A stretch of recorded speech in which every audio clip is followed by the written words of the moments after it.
مستانه لحظه از زندگی را می‌بیند که از آن امید خوشبختی داشت، زندگیش را به فاجعه مبدل کرد. با شوهرش همگی 2 روز زندگی کرد. شب دومی عروسی او را لطوکوب کرده به عیب بی‌باکیرگی از خانه بیرونش ساخت. ورد اول من به گردن که نگرفتم تو چند زدم تا گوش فقط بنگس میکنه. این سرم میگه که سرد تقسیم شده بسیار طرف چپم ده زده دوغه. نمیشه تو چند خب میکنی نمیشه دستکی تاوش میته. که بگوی میگوی نگوی آزایم جلی چی صفایم در بیرون میکنم اولش که موها تا پاگزه لیسی میکنم.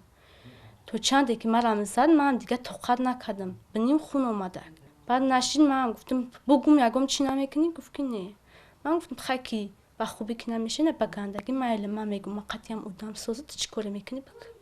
و نکی گفتم من گپی که من میگم سر من اکسپرتیز گفتم میرم برای من خودم باوری دارم.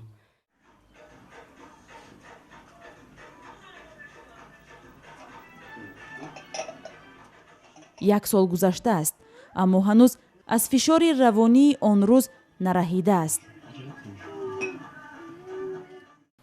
نه میرم کوچه دفتر میگردم نه که آدم نه بچه سلام میده خیال میکنم آدمه تمام خیلی بگوی که خودم کم تا چی بگیرم که نه دیگه آدمه نمیشه. او را طبیبان تشخیص کردند و بیگناه برآمد. میگوید از استهزای مردم هنوز هم خلاص نشده است. چشمی والدین که به بخت او میگیرند او را ناراحت میکند.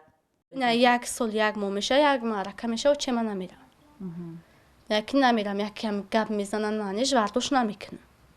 چه من نمیرم یا که نه تم 1 ساله ها 1 ساله نمی خونه دزور باشه 10 روزه 15 روز. بعدی بازگشت مستانه از خانه شوهر پدرش از دهه به شهر آمد و مادر بیمار و از معرکه های خرسندی و ماتم دور شد. به گفته مستانه پدرش تا حال سندهای تشخیص او در دست در بدری مقامات میگردد. فرزندت بمبره آروب نمیلیزه. نکی از زیلی است که تو تمام اهل اویلت کورا میکنه. کجای ده که میره کی بود این نوسته خلیفه کیه نوسته سید ابروره. در جامعه سنتی تاجیکستان موضوع باکره بودن عروس از واجبات تأسیسی عائله است. آن را تا اندازه چینکی وجدان و ناموس یک اولاد تعبیر میکنند. بینوان 1 سال است پدری مستانه تلاش دارد با امداد مقامات کسانی را که به دخترش به قول او تهمت کردند جوابگر سازد. کمی هم باشد جبران ضرر روانی خود و دخترش را از آنها بگیرد. اساس از همین چی ما میگم آدم جزاش ببینه دیم دفعه با یا دختر دیگر حیوچ نست. نه خیلی بگو شوهر نه. این آدم اگر 10 سالم که بزگره این آدم جزاش که نبینه من کار نمیکنم.